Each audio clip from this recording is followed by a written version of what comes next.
The year was 1872, and Californians were on the move. Settlers were pushing west from the Sacramento Valley and north from San Francisco. Some came to Lake County to improve their health, others in search of opportunity.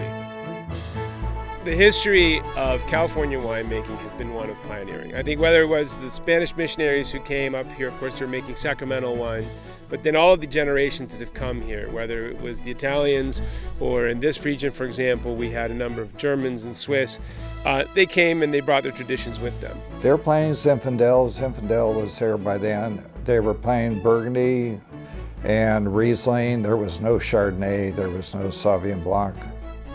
Lake County's first grape growers settled near the town of Lower Lake.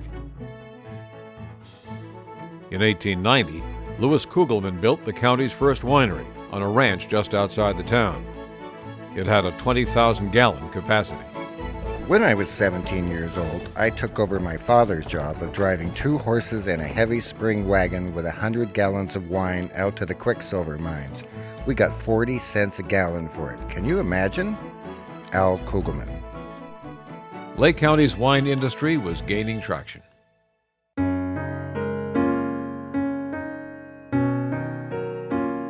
In 1887, British beauty Lily Langtry took up residence at the Gwenock Stock Ranch in Coyote Valley as part of a plan to secure a divorce. With the help of a French Bordeaux expert, she planted grapes and then produced bottles of wine with her picture on the label. Langtry Estates, a pioneer in wine industry marketing, is the only one of Lake County's early vineyard operations still in business.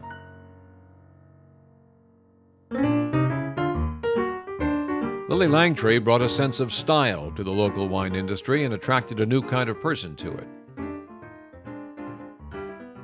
T.H. Buckingham, the successful San Francisco shoe manufacturer, planted 40 acres of grapes on the peninsula that now bears his name.